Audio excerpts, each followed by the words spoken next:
स्वागत है आप सभी का एक बार पुनः अपने नए और फ्रेश वीडियो में। हिंदी की पाठशाला में आज हम पढ़ेंगे व्यंजना शब्द शक्ति। इससे पहले हमने अभिधा और लक्षणा शब्द शक्ति का अध्ययन किया था।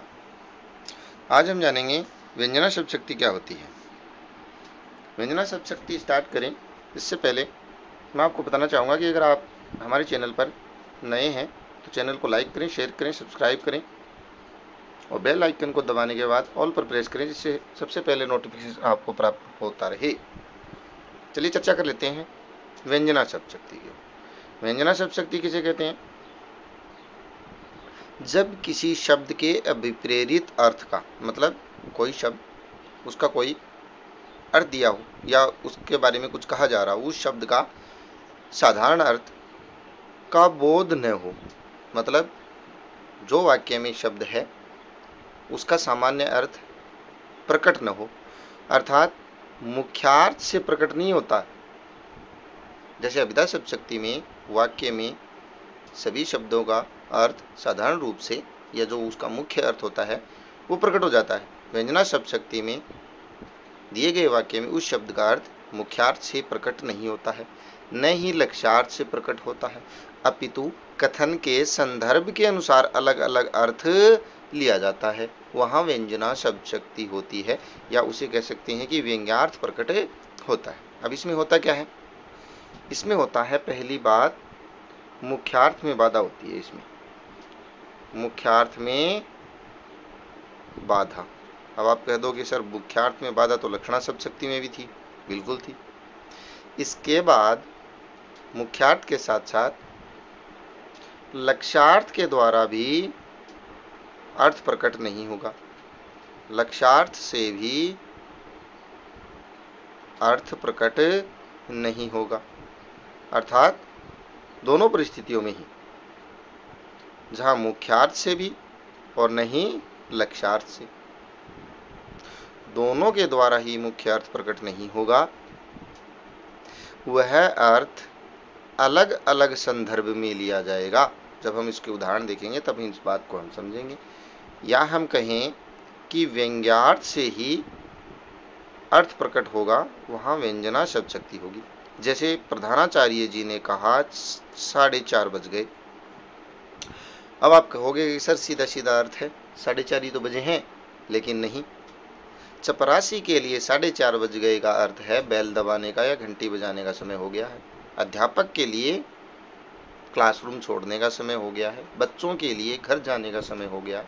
कोई ट्यूशन पढ़ता है तो उसके लिए ट्यूशन का समय हो गया। अर्थात अलग अलग लोगों के संदर्भ में अलग अलग इसका अर्थ लिया जाएगा। आशा समझ में आ गई होगी बात। अगला है, इसी प्रकार से पुजारी ने कहा संध्या हो गई। संध्या हो गई मतलब शाम हो गई। अब ऐसा लगता है जैसे सीधा सीधा अर्थ है कि सर संध्या ही तो ये, लेकिन जिसको संबोधित किया गया है उसके संदर्भ में अलग अलग अर्थ निकलेंगे। किसी के घर जाने का समय हो गया है, किसी के शाम के समय की नौकरी पर जाने का समय हो गया है, किसी के खेल समाप्ति कर घर जाने का समय हुआ है, किसी को दूध लाने का समय हुआ है। और पुजारी के लिए अगर कहें तो उसके लिए भगवान की आराधना का समय हो गया। अर्थात अलग अलग लोगों के लिए अलग अलग क्रियाएं आरंभ हो जाती हैं व्यंजना शब्द शक्ति में। अर्थात व्यंजना शब्द शक्ति में मुख्य अर्थ क्या होगा? मुख्यार्थ बाधा। आप कहो दोगे सर लक्ष्यार्थ से, नहीं, लक्ष्यार्थ से भी अर्थ नहीं निकलेगा, मुख्य अर्थ में भी क्या जाएगी? बाधा आ जाएगी। अलग अलग अर्थ निकलेंगे, व्यंग्यार्थ प्रकट होगा। अब इसके भी अलग अलग भेद होते हैं दो। पहला होता है शाब्दी व्यंजना। शाब्दी व्यंजना का मतलब है उस वाक्य में एक शब्द विशेष होगा जिसके माध्यम से अलग अलग अर्थ निकलेंगे, उसको शाब्दी व्यंजना कहेंगे। दूसरी होगी आर्थी व्यंजना। आर्थी व्यंजना में अर्थ महत्वपूर्ण होगा, उस वाक्य के अर्थ के माध्यम से अलग अलग अर्थ निकलेंगे, जैसे शब्दालंकार अर्थालंकार में होता है।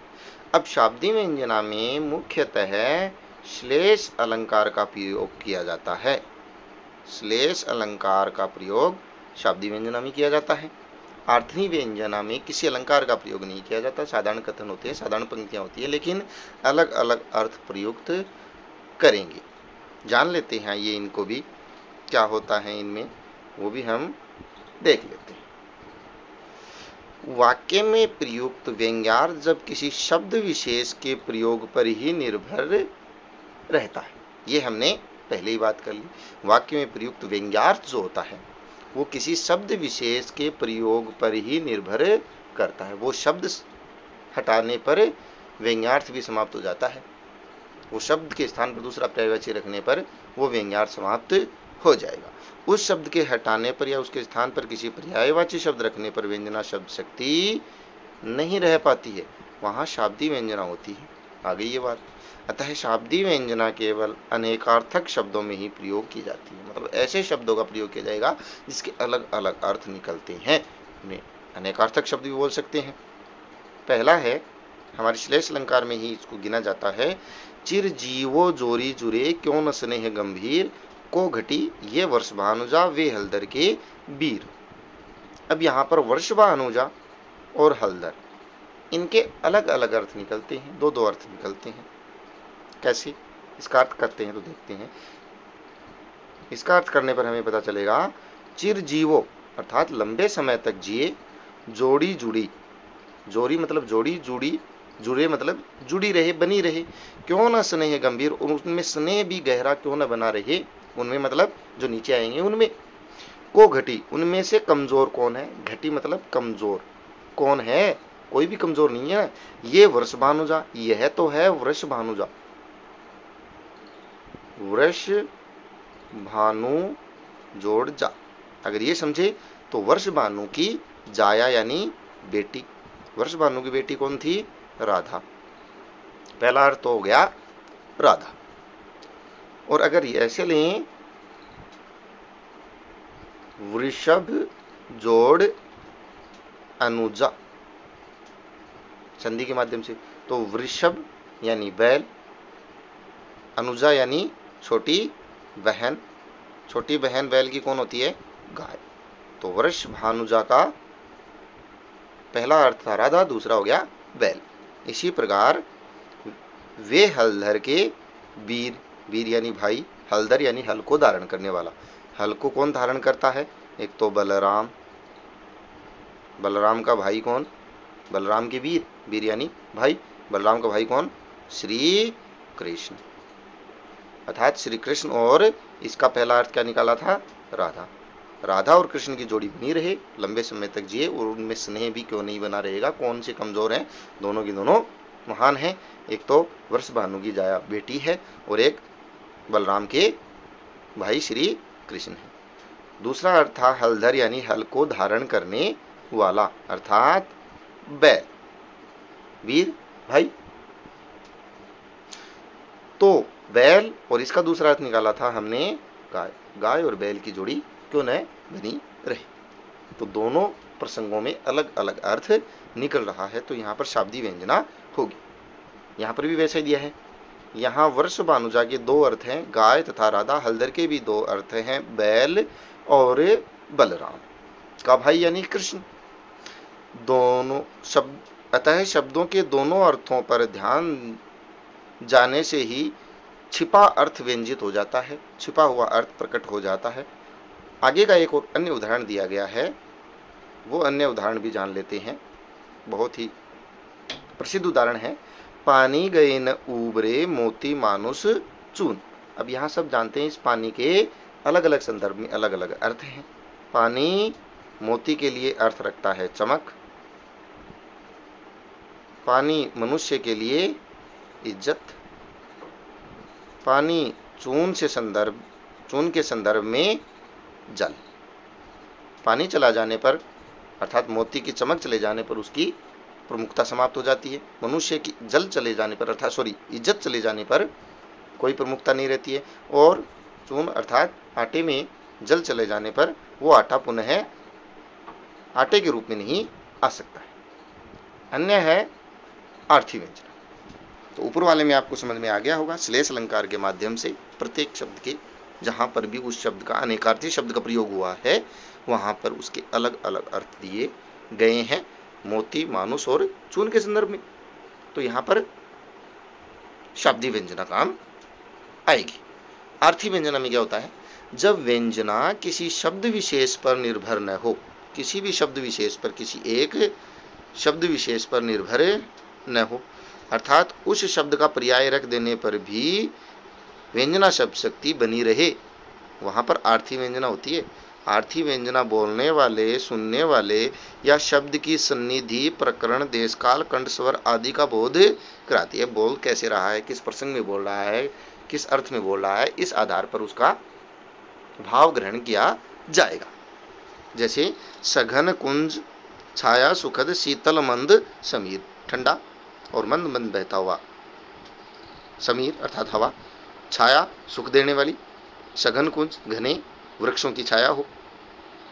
मन होता जाता है अर्थात मन हुए जाता है, मन में ये आता है जो आज भी वहीं यमुना नदी के किनारे चले जाएं। कौन सी यमुना नदी के किनारे, जहां श्री कृष्ण के साथ गोपियां या राधा अपना समय व्यतीत करती थी। तो उसके संदर्भ में आर्थी व्यंजना कैसे है, कृष्ण के वियोग में राधा गोपी के हृदय में, राधा या गोपी के हृदय में कृष्ण के साथ यमुना तट पर बिताए गए दिनों, उन दिनों की याद आ रही है, उसका अर्थ आ रहा है यहाँ पर।